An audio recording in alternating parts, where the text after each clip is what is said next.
परमेश्वर का एक बार फिर से हम धन्यवाद देते हैं कि आज के दिन परमेश्वर ने हमें एक बार फिर से अपने भवन में आने का मौका दिया है और हम सब यहाँ पर एकत्रित हैं। हमने प्रभु यीशु मसीह की महिमा में हमने गीतों को गाया, वचनों को पढ़ा और ये समय है कि हम परमेश्वर के वचन पर थोड़ी देर मनन करेंगे। तो आइए हम प्रभु के वचन पर मनन करने से पहले अपने सरों को झुकाएं और अपने आप को तैयार करें और प्रार्थना करें। सशक्तिमान पिता परमेश्वर, एक बार फिर से हम आपके चरणों में आते हैं, आपका धन्यवाद करते हैं कि समय आपने हमें अपने अनुग्रह में दिया है कि एक बार फिर से हम आपके वचन पर मनन कर सकें। हे पवित्र आत्मा, आइए और हमारी आंखों को खोल दें ताकि हम जब इस वचन को पढ़ें, इसे बोलें, इसे सुने तो प्रभु हम आपकी इच्छा को समझ सकें और इस वचन को ग्रहण करें, इस पर विश्वास करें और पिता इस वचन के अनुसार जीवन को चला सकें।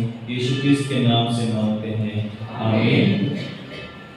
तो परमेश्वर का एक बार फिर से हम धन्यवाद करते हैं कि परमेश्वर जो भला है, दया करने वाला है, उसने आप सबों को हमें ये मौका दिया है, आप सबों को मौका दिया है कि हम सब मिलकर परमेश्वर की आराधना और स्तुति कर सकें हैं। और पिछले मैच को जो है मैंने जो वचन एक नीति वचन से आपको आपके सामने बांटा था जो है, और उसमें मैंने 6 वस्तुएं व 7 वस्तुएं बताई थी इसमें जो है जिनसे परमेश्वर घृणा करता है। आज भी हम 7 चीजों के ऊपर थोड़े समय में देखेंगे, लेकिन उससे पहले हम ये इस बात को देखेंगे कि हम सब लोग परमेश्वर के चुने हुए लोग हैं। परमेश्वर ने हमें चुना है। जिस दिन हमने प्रभु यीशु मसीह को ग्रहण किया, जिस दिन हम उस पर विश्वास करते हैं, हमने वचन को पढ़ना शुरू किया है, तब से जो है परमेश्वर हमारे साथ है और हमें आशीषित करता है। दूसरी तरफ हम देखते हैं कि जो परमेश्वर के चुने हुए लोग होते हैं, उनकी जिम्मेवारियां या उनका जो युद्ध है वो दूसरे लोगों से ज्यादा बढ़कर होता है। अगर आप चुने हुए हैं या मैं चुना हुआ हूं, तो परमेश्वर के राज्य में मैं सिर्फ चुना हुआ व्यक्ति नहीं हूं कि मैं सिर्फ जो है अपने घर में रहूं और आराम से बैठूं जो है, बल्कि मैं इसलिए हूं ताकि मैं युद्ध लड़ूं और सुसमाचार का प्रचार कर सकूं। मैं एक युद्ध में हूं। तो हर एक मसीह एक युद्ध में है ना। आप सोचोगे कि हमने तो सुबह से किसी से लड़ाई नहीं की है, तो हम कैसे युद्ध में हैं, या हम तो किसी से लड़ते नहीं है, किसी से बात नहीं करते हैं, हम कैसे युद्ध में हैं। आपका युद्ध जो है ये मांस और लहू से नहीं है। आपका युद्ध जो है किसी इंसान से नहीं है। हमारा जो युद्ध है वो किसी राजा से, किसी सरकार से या किसी हाकिम से हमारा युद्ध नहीं है, लेकिन हमारा जो युद्ध है वो शैतान की शक्तियों से है। तो हम सब एक योद्धा हैं। आप सब परमेश्वर के चुने हुए सिपाही हो। परमेश्वर ने आप सबको, हम सबों को इस संसार में भेजा है ताकि चुनकर हम शैतान की शक्तियों का सामना कर सकें। तो शैतान की शक्तियों का सामना करने की क्यों जरूरत है ना? शैतान ऐसा क्या करता है कि हमें उससे लड़ने की जरूरत है? क्योंकि हम शुरू से जानते हैं कि शैतान का जो काम है वो परमेश्वर के विरोध में काम करना है। जैसे परमेश्वर ने हवा और आदम को बनाया और शैतान ने परमेश्वर की योजना को जो है विघन डाला, उसमें रुकावट डाली और हवा को और आदम को जो है वो जो परमेश्वर ने उनसे चाहा था वो ना करवाकर वो करवाया जो परमेश्वर उनसे नहीं चाहता था। तो सबसे बड़ा काम शैतान का आज हर एक मसीह के जीवन से या हर एक मनुष्य के जीवन से ये है कि मनुष्य वो ना करे जो परमेश्वर चाहता है, परंतु वो करे जो शैतान उससे करवाना चाहता है। और इसके पीछे शैतान का जो मकसद है इस काम को करवाने का, उसका मकसद है कि इंसान जो परमेश्वर की सबसे बढ़िया या सबसे बेस्ट जो क्रिएशन है ना, एक सृष्टि है, उसको जो है पाप के दंड के अधीन करना है, उसे अपने साथ नरक की आग में लेकर जाना, उसे अनंत जीवन से हटाकर अनंत जीवन उससे का उद्धार या उसका जो शांति है उसको छीन कर जो है उसे नरक में लेकर जाना, जहां वो खुद जाने वाला है या जहां उसको कैद करके रखा गया है।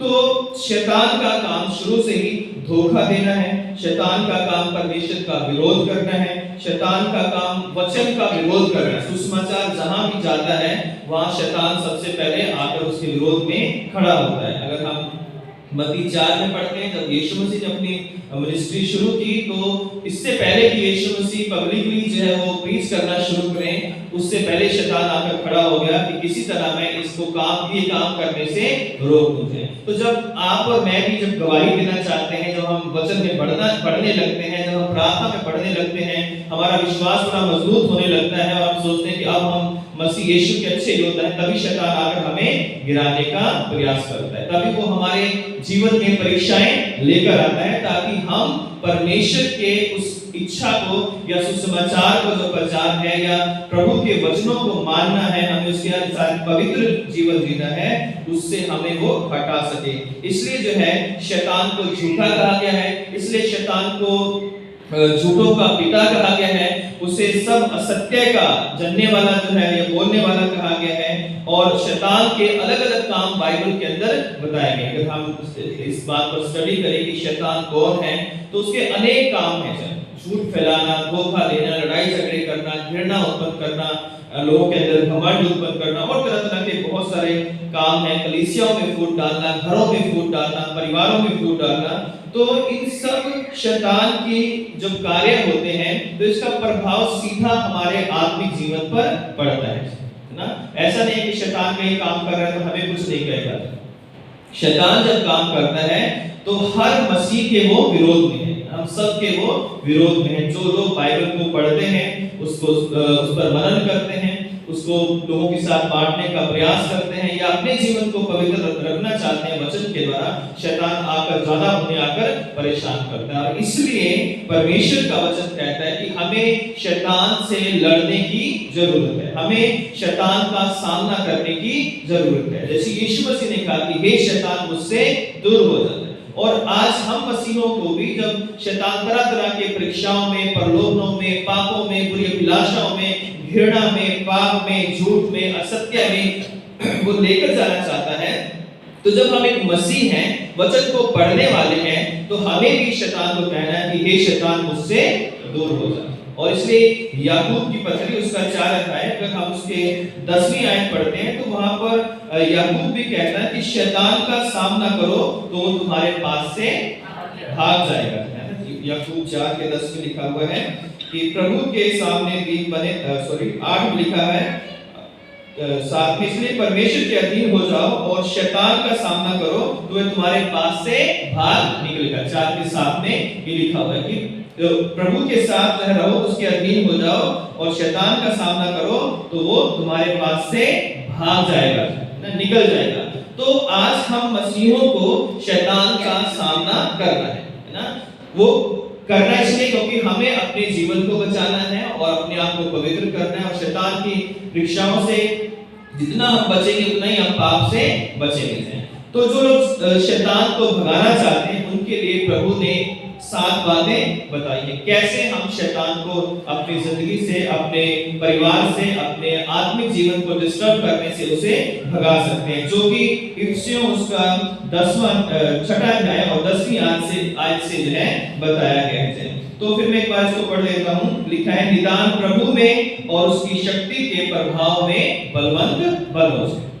तो हमें प्रभु में बलवंत बनना है, तभी शैतान को हराया जा सकता है। परमेश्वर के सारे हथियार बांध दो कि तुम शैतान की युक्तियों के सामने खड़े रह सको। तो परमेश्वर ने हमें कुछ हथियार दिए ना, जिससे हम शैतान का सामना कर सकते हैं। क्योंकि हमारा ये मलयुद्ध लहू और मांस से नहीं, परंतु प्रधानों से और अधिकारियों से और इस संसार के अंधकार के हाकिमों से है और दुष्टता की आत्मिक सेनाओं से है जो आकाश में है। तो शैतान का भी एक राज्य है जहां पर उसके बड़े बड़े हाकिम हैं, उनसे छोटे अधिकारी हैं, उनसे छोटे अधिकारी हैं, फिर बहुत सारी दुष्ट आत्माएं हैं, कोई झूठ की है, कोई तरह तरह के गलत कामों की जो दुष्ट आत्मा है, उसने पूरे संसार के अंदर एक ऐसा जाल फैला रखा है कि वो लोगों को है शांति से रहने नहीं देता और परमेश्वर से मेल मिलाप करने नहीं देता। इसलिए परमेश्वर का वचन कहता है कि सारे हथियार बांध लो ना, और कि तुम बुरे दिन में सामना कर सको और सब कुछ पूरा करके स्थिर रह सको। तो हमें बुरे दिन में शैतान के जो जलते हुए तीर हैं उनका सामना करने के लिए हमें अपने आप को परमेश्वर के अधीन लाना है, सारे हथियारों को बांध देना है। तो 6 बल्कि 7 हथियार जो है परमेश्वर ने हमें बताए हैं। पहला जो हथियार है वो है 14वीं आयत से कि सो सत्य से अपनी कमर कसकर है ना। तो सत्य से अपनी कमर को कसना है। तो सत्य जो है वो खुद प्रभु यीशु मसीह है। ये मार्ग, सत्य और जीवन मैं ही हूं है। तो यीशु मसीह क्या है? स्वयं सत्य है। और एक सत्य जो हम अपने जीवन में जो है, जो अपने दुनियावी रूप से कहते हैं कि सच्चाई को हमें थामे रहना है। तो जहां सच्चाई है वहां प्रभु यीशु मसीह है। तो हमें शैतान से लड़ने के लिए अपने जीवन में सच्चाई को लाना बहुत ही जरूरी है, क्योंकि झूठ के साथ हम शैतान से लड़ नहीं सकते हैं। क्योंकि नीति वचन में भी लास्ट टाइम हमने देखा था कि परमेश्वर झूठ बोलने वाली जीव से क्या करता है? घृणा करता है ना। और शैतान जो है वो झूठों का पिता है। अगर हम यूहन्ना 8 में अगर आज हमने पढ़ा है, वहां पे भी प्रभु यीशु मसीह से जब लोग बहस कर रहे थे तो यीशु मसीह ने उनसे कहा कि तुम अपने पिता शैतान से हो और अपने पिता की लालसाओं को पूरा करना चाहते हो। वह तो आरंभ से हत्यारा है, सत्य पर स्थिर ना रहा, क्योंकि सत्य उसमें है ही नहीं है। शैतान में क्या है? सत्य नहीं है। जब वह झूठ बोलता है तो अपने स्वभाव से ही झूठ बोलता है, क्योंकि वह झूठा है, वरन झूठों का पिता है। तो परमेश्वर कह रहा है कि हम सत्य से अपनी कमर को कसने, क्योंकि जहां झूठ है वहां शैतान उनका पिता है। उन्होंने शैतान को अपना पिता मान लिया है, जो संसार में हर बात में, हर काम में झूठी बातें बोलते हैं, झूठी बातें फैलाते हैं और झूठ बोलकर जो है दूसरों को या अपने आप को बड़ा बनाना चाहते हैं, दूसरों को बदनाम करना चाहते हैं। दूसरी बात यहाँ पर लिखी है कि और धार्मिकता की चिल्लम पहनकर, है ना। तो अगर हम रोमन सरकार को समय देखें, गवर्नमेंट को, तो उनके जो सैनिक होते थे उनका ये पहरावा होता था, है ना। कमर को कसते थे, झिल्लम पहनते थे, टोप डालते थे। तो पौलुस जब ये बात को लिख रहा है तो उसने किसी सैनिक को देखा होगा, क्योंकि वो खुद रोमी नागरिक था, तो उसने उसका उदाहरण लेकर जो है किस तरह सैनिक अपने आप को शत्रु से बचाने के लिए अपनी रक्षा में जो है वो सारे हथियारों को पहनता है। उसी तरह एक मसीह को भी आत्मिक जीवन में शैतान से अपनी सुरक्षा करने के लिए, शैतान से लड़ने के लिए हथियारों की जरूरत है। और दूसरा हथियार इसलिए वो कहता है कि धार्मिकता की चिल्लम पहन लो। तो सत्य से अपनी कमर को कसना है। दूसरा काम क्या करना है? धार्मिकता से जो है धार्मिकता की चिल्लम को पहन लो। तो चिल्लम कहाँ पहनी जाती है? इस एरिया में। पूरे आगे जब तलवार चलाते थे, उस समय तलवारों से लड़ाई होती थी, भाले जब मारे जाते थे तो वो जो है हार्ट के एरिया को बचा कर रखता था, ताकि जो है छाती में किसी भी तरह की चोट ना लगे और मनुष्य जो सैनिक है वो ना मरे जाए। तो शैतान भी हमारे हृदय पर सबसे ज्यादा हमला करता है, सबसे ज्यादा अटैक हमारे दिल पर करता है। मेरे दिल में आज ऐसा हो रहा है, मैं ऐसा, मेरा मन ऐसा कर रहा है, मेरा मन ऐसा कर रहा है ना। तो जब हमारा मन जो है शैतान के ऊपर काम करता है तो हम अपने जो सही डिसीजन है जो उनको हम ले नहीं पाते हैं। और इसलिए धार्मिकता की चिल्लम वो चिल्लम है जो प्रभु का भय मानने से, उसके वचन पर चलने से, उसके दिए गए धार्मिकता के वस्त्रों को पहनने से हमें मिलती है। और इसलिए हमें धार्मिकता की चिल्लम को क्या कर लेना है? पहन लेना है। और वो हमारे चेस्ट की जो है वो रक्षा करेगी, हमारे हृदय में उत्पन्न होने वाले हर एक विचार की क्या करेगी? रक्षा करेगी। तीसरी बात हम देखते हैं कि पांव में मेल के सुसमाचार की तैयारी के जूते पहन लो। तीसरा हथियार बताया गया है कि पांव में मेल के सुसमाचार की तैयारी के जूते। तो जूते जो है युद्ध में बहुत ही महत्वपूर्ण होते हैं। किसी भी काम को करने के लिए जूते जो है बड़े इंपॉर्टेंट होते हैं। और हर एक फील्ड में जो व्यक्ति रहता है उसके एक अलग जो है अपना उनका एक विशेष जो है जूते होते हैं। खिलाड़ियों के अलग होते हैं, खेल के अलग-अलग खेलों के अलग-अलग जूते हैं। अगर आप किसी भी फील्ड में जाओगे, कोई बिजनेसमैन है, कोई स्पोर्ट्स पर्सन है, कोई भी एरिया है, उनके जूते जो है वो अलग-अलग तरह के होंगे।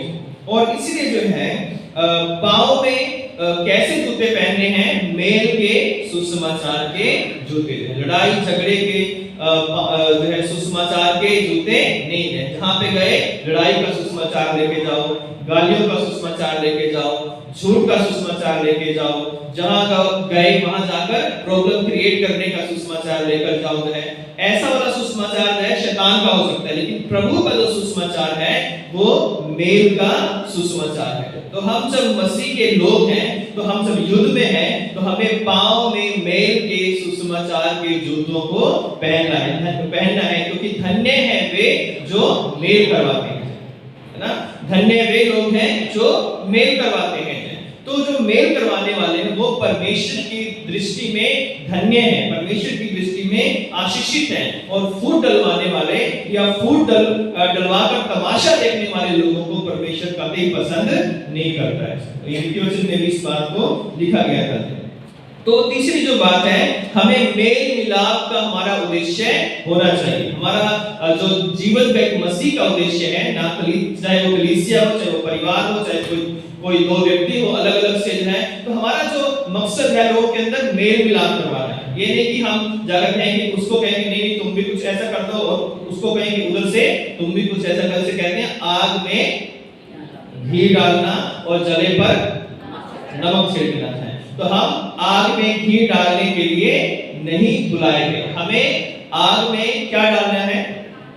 पानी डालना है, क्योंकि आग जो है वो पानी से बुझ जाती है। कितनी ही आग क्यों ना फैली हो, अगर हम कोशिश करेंगे, पानी डालते रहेंगे, पानी डालते रहेंगे है, तो एक समय आएगा वो आग कितनी भी बड़ी क्यों ना हो वो बुझ जाएगी।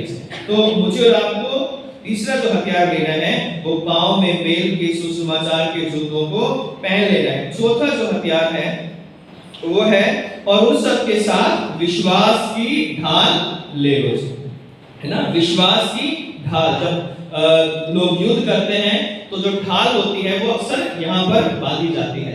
तो जो भी जो शत्रु होता है वो अटैक करता है, तो वो ढाल आगे करके जो है उससे बचा जाता था, है ना। उसके सारे तीरों से, उसके हथियारों से, उसके भाले से, उसके तलवारों से जो है बचने के लिए ढाल होना बहुत ही जरूरी थी। अगर ढाल नहीं होगी तो बाकी जो चीजें जो थे पहन रखी हो, लेकिन अगर ढाल ना हो तो वो रक्षा नहीं हो सकती थी। इसी तरह एक विश्वासी के जीवन में उसका विश्वास है जो उसे हर एक परीक्षाओं से, हर एक परिस्थितियों में, हर एक दुख में, सुख में, उसका ये विश्वास ही है उसे बचाकर रखता है ना, उसकी शैतान से रक्षा करता है। क्योंकि अगर उसके पास वो विश्वास की ढाल नहीं है तो उसका जो है सारा शरीर जो है वो शत्रु के सामने उघाड़ा है, जिसमें वो कभी भी गर्दन काट सकता है, हाथ काट सकता है ना। तो वो शैतान से अटैक कर सकता है और हमें मार सकता है। इसलिए विश्वास क्या है?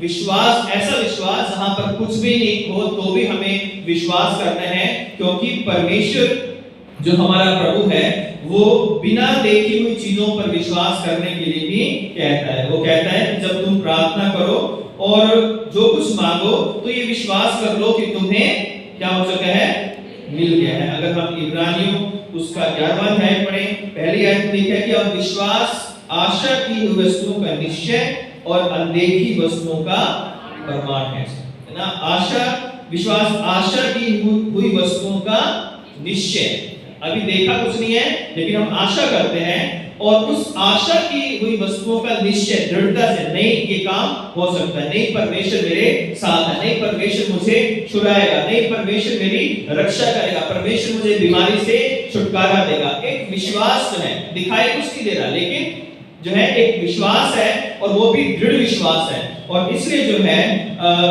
6ठी आयत में लिखा हुआ है, क्योंकि और विश्वास के बिना उसे प्रसन्न करना अनहोना है, क्योंकि परमेश्वर के पास आने वाले को विश्वास करना चाहिए कि वह है और अपने खोजने वालों को प्रतिफल देता है। तो जब हम प्रभु के पास आते हैं या प्रभु से प्रार्थना करते हैं, हम अपनी फैमिली प्रेयर करते हैं, अपनी पर्सनल प्रेयर करते हैं, हम चर्च में आकर प्रेयर करते हैं, तो हमें विश्वास होना जरूरी है कि हमारा परमेश्वर हमारी प्रार्थना को सुन रहा है। जवाब कब देगा वो उसके हाथ में है, उसे हम फोर्स नहीं कर सकते जवाब के लिए, लेकिन वो सुन रहा है। जैसे पिता जो है हमारे घरों में बिना कहे हमारी बातों को समझ जाते हैं। माता पिता जो है बच्चे की जरा सा उसके व्यवहार में बदलाव होता है, उसके फेस को रीड करके बता सकते हैं कि आज क्या है, क्या हुआ है, आज तुम परेशान लग रहे हो या कोई दिक्कत है, कोई परेशानी है।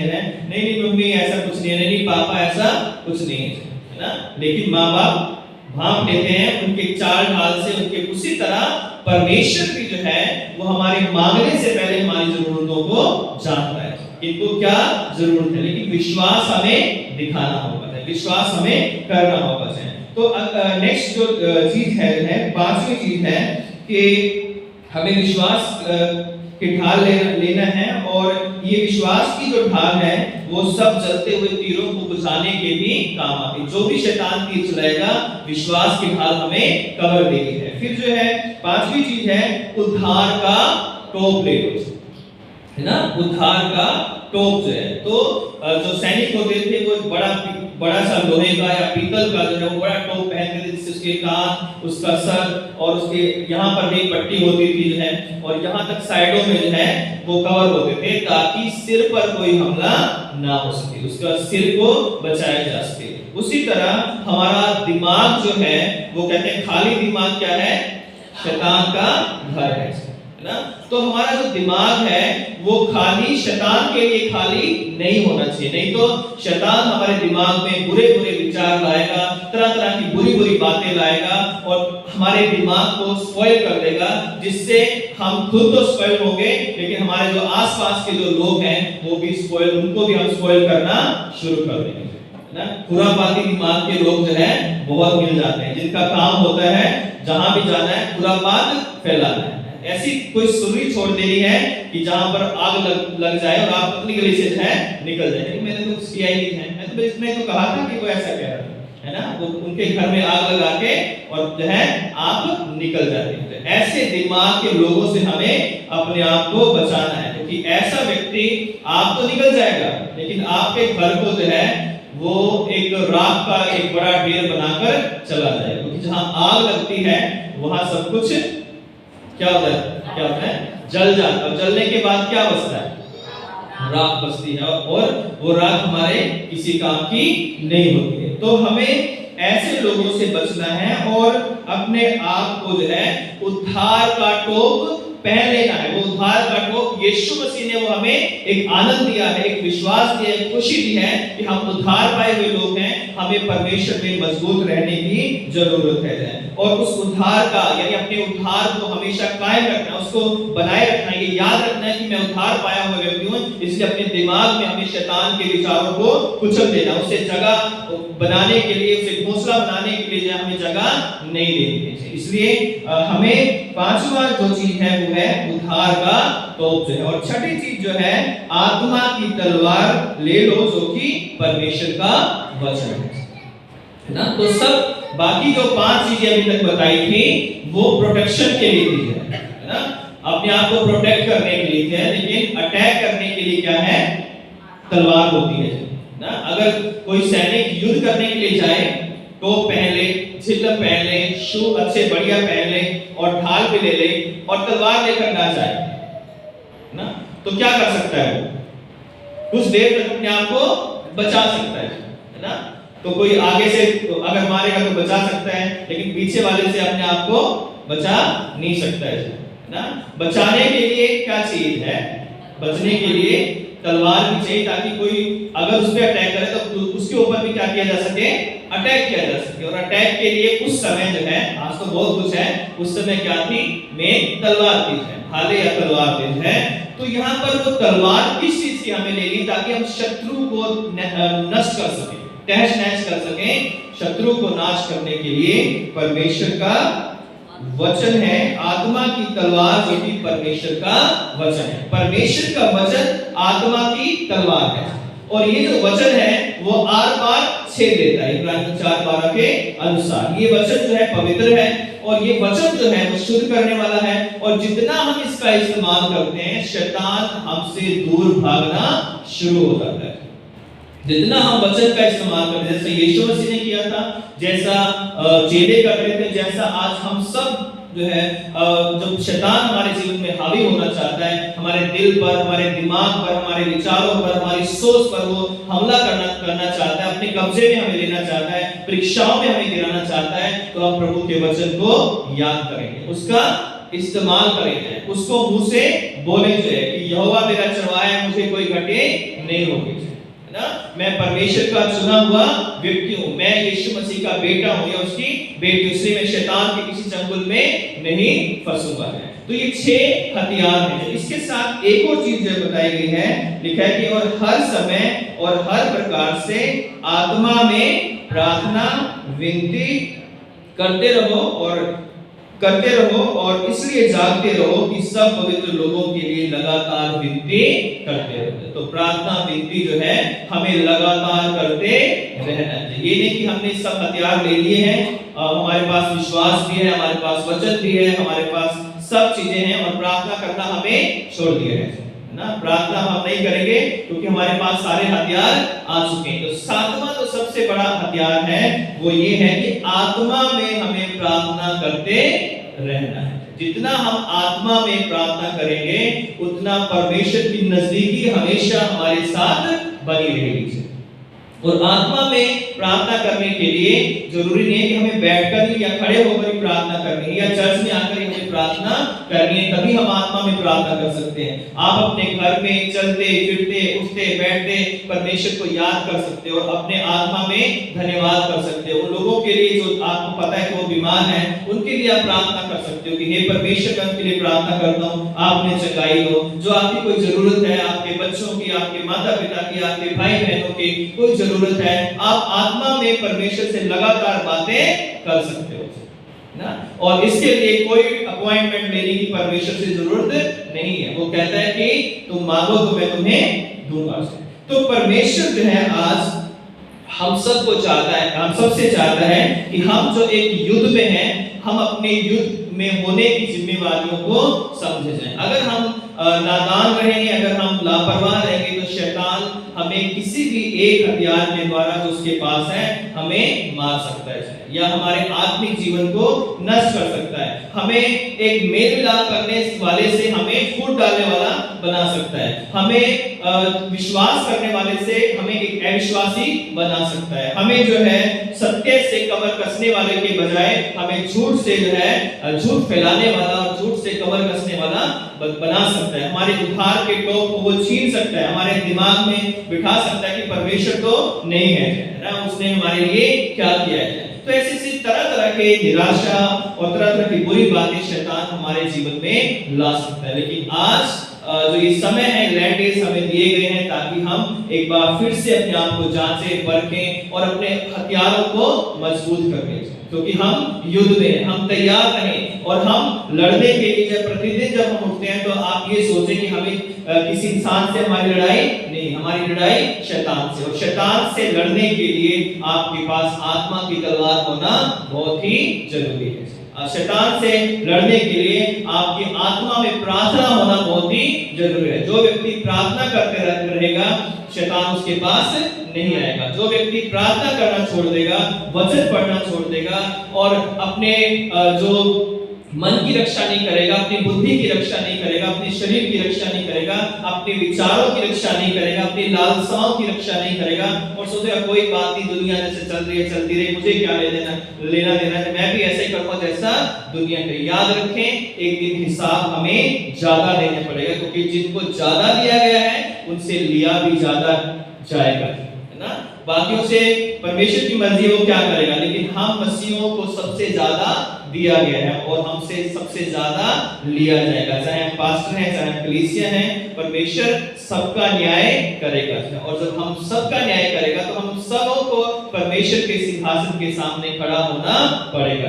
आज हम लापरवाही से जीवन जी सकते हैं, लेकिन जिस दिन उसके सामने खड़े होंगे वहां हमारी एक भी चलने वाली नहीं है, वहां हमारे कोई बहाना चलने वाला नहीं है, वहां हमारे कोई कितने ही हम बातें हैं कि हम बिजी थे, हम ये करते थे, हम वो करते थे, हम ये हमारी जॉब थी, हमारी इवनिंग ड्यूटी थी, हमारी नाइट थी, हम मॉर्निंग करके आए थे, हमें टाइम नहीं लगता था, हम तो सरकारी नौकरी करते थे, जो है वहाँ माहौल अच्छा नहीं था, हम वहाँ प्रार्थना नहीं कर सकते थे, वहाँ हम ऐसी कंपनी में थे जहाँ हमारे पास समय नहीं था। परमेश्वर कहेगा कि सबको 24 घंटे दिए गए थे, हर दिन के तुम्हें भी 24 घंटे दिए गए थे। और मैंने परमेश्वर कहेगा मैंने ये नहीं कहा कि जाके तुम जो है 7 बार की नमाज करो या 3 बार की नमाज करो या 5 बार की, मैंने तो ये कहा कि हर समय मेरी स्तुति करते रहो। हर समय मेरा धन्यवाद करते रहो, मुझसे आत्मा में प्रार्थना करते रहो। क्या तुमने की है तो फिर क्या बहाना देंगे कि हम तो चलते चलते भी कर सकते थे, हम तो बस में बैठे कर सकते थे, हम तो बाइक चलाते हुए प्रार्थना कर सकते थे, हम तो कार चलाते हुए प्रार्थना कर सकते थे, हम तो पौधों में पानी देते हुए प्रार्थना कर सकते थे, हम तो खाना बनाते हुए प्रार्थना कर सकते थे, धन्यवाद कर सकते थे, लेकिन हमें मौका मिला लेकिन हमने नहीं किया है। और जब नहीं करेंगे तो उसका हिसाब परमेश्वर दे। कोई इंसान किसी का हिसाब नहीं ले सकता, कोई पासवान किसी का हिसाब नहीं ले सकता। हिसाब लेने वाला, सबका हिसाब लेने वाला वो परमेश्वर है, जो कहता है कि खुल जाए ये किताबें, जिस दिन हिसाब होगा इंसाफ का तराजू यीशु के हाथ होगा। आइए प्रार्थना। प्यारे खुदा यीशु मसीह, हम आपके शुक्रगुजार हैं आपकी सारी आशीषों के लिए, आज के दिन के लिए हम आपके धन्यवादी हैं। होने दे पिता परमेश्वर, हम सभी हथियारों को पिता आपसे ले लें, आपके वचन के द्वारा हम ले लें, ताकि प्रभु आपके नाम में हम आत्मा और सच्चाई से हर समय आपकी स्तुति करते रहे, आपको धन्यवाद करते रहे। पिता हमें सामर्थ्य दे कि हम शैतान का सामना कर सके और यीशु मसीह के नाम से हम शैतान की सारी शक्तियों को हरा सकें। ऐसी शक्ति, ऐसी सामर्थ आप हमें दीजिए पिता। आपके बिना हम कमजोर हैं पिता, आपके वचन के बगैर हम कुछ नहीं मेरे पिता। ओ प्यारे खुदा, हम पर दया कीजिए और अपनी पवित्र आत्मा की सामर्थ से हमें भर दीजिए, ताकि हम आपके बच्चे बने रहें और आपकी शिक्षाओं को मानते रहें और अपने उद्धार को हमेशा बनाए रखें। यीशु क्रिस्त के सामर्थी नाम से मांगते हैं, आमीन। आप सबों को जय मसीह की। परमेश्वर आप सबों को आशीष दे।